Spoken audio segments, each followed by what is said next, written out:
Kristen Niemer with the Food Channel, and I'm speaking with Chef Haley, who is the corporate executive chef for the Ralph Brennan Restaurant Group.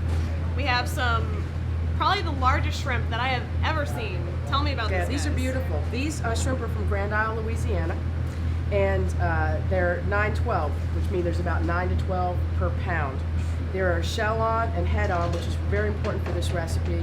The heads actually contain a lot of fat, and as you're cooking it kind of melts down and it adds a lot of flavor to the dish. And you said Grand Isle, so how important is it to use local? It's extremely important, especially I know for our restaurant group, our philosophy is we use as much local as we possibly can. All right, so you said you cook these with everything on them. That's correct. And you cook the head because it has the fat in it. Now, do people eat this? Well, some people do, but you know, especially on these very large shrimp, they can have some large barbs at the top, as you see on yours, which are pretty pointy and dangerous. But what a lot of people will do is when you're eating the barbecued shrimp is you pull the head off and you kind of crunch it and suck the fat that's in the head out. And you said that shell stays on in the cooking process. It now, does. what's the purpose of that? Well, it's kind of neat because what'll happen is some of that sauce and you'll see the Worcestershire sauce and the beer gets underneath the shell and basically kind of steams the shrimp inside the shell. It really makes the integrity of the shrimp nice, and they don't kind of shrink up and get rough edges on them. And I just think it's a really nice way to cook the shrimp. Lots of wonderful smells coming from over here. Tell me what we're gonna make today. All right, this is a great New Orleans dish. It's one of my favorite recipes to do. It's one of the first things I learned how to cook when I came to the city as an extern, and I love it. And it's a great dish too because I think it is something that somebody can do at home. That is just, it's very quick. It's easy to do. The most important thing is you just got to find the right shrimp. The right shrimp. So we're going to be making a dish called barbecued shrimp. Okay. And there's lots of different styles of barbecued shrimp in New Orleans, kind of like gumbo. Everybody's got their own little twist on it. Right. The one thing I really like about this particular recipe for barbecued shrimp is that the butter is emulsified into the sauce. So you get this great sauce for taking bread and dipping into it, which is just as good as eating shrimp. Right. Yeah. Give me some bread and some sauce. So, and it's made with Creole seasoning and black pepper and some fresh garlic. We put a little Abita amber beer in there, a little fresh lemon, and then we're going to finish it with some butter. Okay, so we're back at the grill now, and Chef, walk me through what we're gonna do. Okay, let's start by adding the shrimp to the pan. So we're going to add about 7 or 8 shrimp just to kind of fill the bottom of this pan. And this is already on heat, so it's a hot pan. There you go. Oh my gosh, they're already starting to turn pink. Probably cook pretty fast, don't they? They do. This is again, it's a very quick dish, and it's a great way to tell when they're done is when they get pretty pink like that. Is that enough? That's fine. Right, now we're going to add the Abita amber. So you're going to add a couple of ounces, just kind of swirl it around the pan. It's going to steam up on you because the pan's already hot. There we go. Okay, now let's add a little bit of Worcestershire sauce, maybe a couple tablespoons or so. There you go.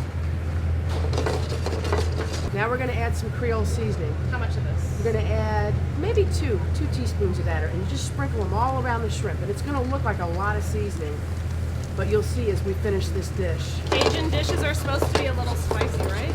Let's add a little bit of cracked black pepper. We're going to add a little more beer. Okay. One more. There you go. You're gonna add a little more Add a beer? little more beer. There you go. Keep going. Good? Yep. Okay, now let's add our fresh chopped garlic, about a teaspoon of that.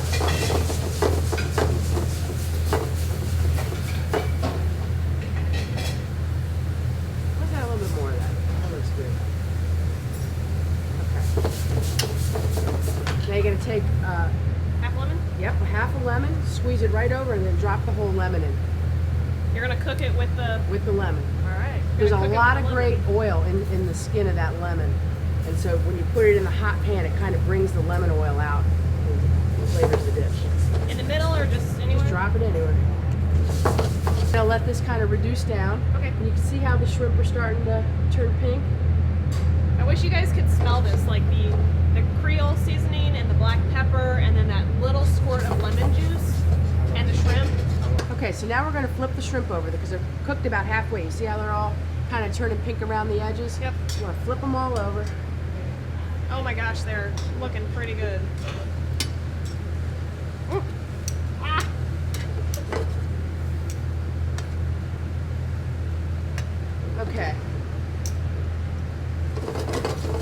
we're gonna go ahead and I'm gonna turn the heat down a little bit here.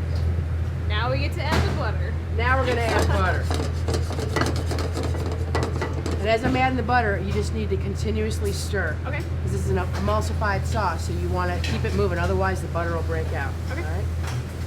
This is unsalted butter, and it's very important that you use unsalted butter in this dish. And what's kind of interesting is you haven't really seen us add salt anywhere in this dish. Right. But in the Creole seasoning, there's quite a bit of salt, so that's where your salt's kind of coming from, and from the Worcestershire sauce.